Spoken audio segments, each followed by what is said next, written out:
नमस्कार। दवाइयाँ में आपका स्वागत है। आज का जो मेडिसिन है वो एक ऐसा एंटीबायोटिक है जो अमीनो ग्लाइकोसाइड क्लास से बिलोंग करता है। ब्रॉड स्पेक्ट्रम एंटीबायोटिक है, लेकिन बहुत ज़्यादा इफेक्टिव होता है ग्राम नेगेटिव बैक्टीरिया में, जैसे सूडोमोनास एरुगिनोसा, एक्टिनोबैक्टर स्पीसीज के ऊपर, और कोई कोई ग्राम पोजिटिव के ऊपर भी एक इफेक्टिव है, जैसे स्टेफाइलोकोकस एरियस। यानी कि ये वो एंटीबायोटिक है जिसका नाम है एमिकासिन। तो एमिकासिन अमीनो ग्लाइकोसाइड क्लास से बिलोंग करता है। अगर इसके काम करने की बात करें तो ये बैक्टीरिया के राइबोसोम 30S के ऊपर जाके बाइंड कर जाता है, जिसकी वजह से बैक्टीरिया का प्रोटीन सिंथेसिस नहीं हो पाता है, बैक्टीरिया का डीएनए रेप्लिकेशन और ग्रोथ बंद हो जाता है और बैक्टीरिया मर जाता है। ये क्या करता है, जब 30S राइबोसोम पे बाइंड करता है तो बैक्टीरिया mRNA को रीड गलत करता है, जिसकी वजह से वो नॉन फंक्शनल पेप्टाइड का फॉर्मेशन करता है या टॉक्सिक पेप्टाइड का फॉर्मेशन करता है, जिससे बैक्टीरिया का डेथ होता है। अगर फार्माकोकाइनेटिक की बात करें तो आप इसको ओरली नहीं ले सकते हो, क्योंकि ये बॉडी में एब्जॉर्ब ठीक से नहीं हो पाता है। इसको आप इंट्रावेनस या फिर इन्हेलेशन के रूप में ले सकते हो। जब इसको इंट्रावेनसली लेते हैं तो बॉडी में बहुत जल्दी एब्जॉर्ब होता है, पूरे बॉडी में डिस्ट्रीब्यूट होता है, खास करके किडनी में और लीवर में। इसका हाफ लाइफ 2 से 3 घंटे का होता है। उसके बाद ये किडनी के थ्रू यूरिन के साथ बॉडी से एलिमिनेट करके बाहर निकल जाता है। अगर इसके यूजेस की बात करें तो इसको अलग अलग जगह पे बहुत जगह यूज़ कर सकते हैं, अलग अलग बैक्टीरियल इन्फेक्शन में, जैसे कि रेस्पिरेटरी ट्रैक्ट इन्फेक्शन में, जिसमें निमोनिया और ब्रोंचाइटिस में यूज़ होता है।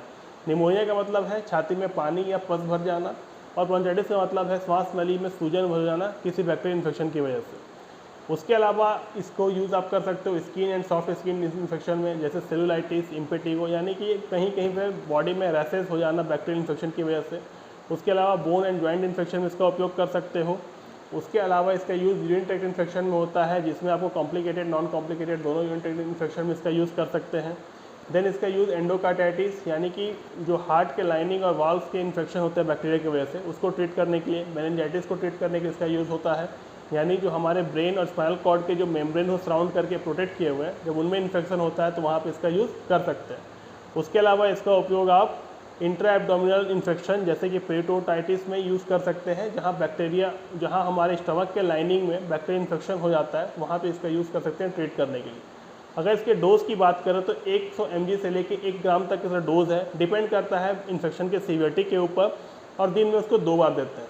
अगर इसका साइड इफेक्ट की बात करें तो नॉर्मल साइड इफेक्ट जैसे diarrhoea, vomiting, headache, nausea, stomach pain, rashes हैं, लेकिन कुछ सीवियर साइड इफेक्ट भी हैं, जिसमें किडनी डैमेज आता है, हियरिंग लॉस आता है, टिंगलिंग इफेक्ट यानी कान बजने का, और वर्टिगो जैसे इफेक्ट देखने को मिलते हैं।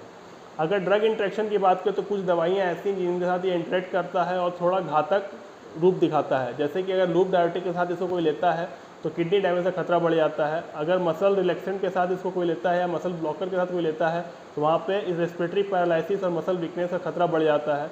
अगर दूसरे एंटीबायोटिक के साथ जैसे केनामाइसिन, जेंटामाइसिन के साथ इसको लिया जाता है तो इसका इफेक्ट वहाँ पे ख़त्म हो जाता है। अगर प्रेगनेंसी की बात करें तो ये प्रेगनेंसी में कैटेगरी डी के अंदर आता है, जहाँ पे ये सेफ़ नहीं है प्रेगनेंसी में यूज़ करने के लिए या ब्रेस्ट फीडिंग में यूज़ करने के लिए। तो कभी भी इसको अपने मन से वहाँ पे यूज़ ना करें तो ही बेहतर होगा, क्योंकि ये बच्चे और माँ दोनों के ऊपर खतरा बन सकता है। उम्मीद है कि आपको ये वीडियो पसंद आया होगा। अगले वीडियो में फिर मिलेंगे। जय हिंद।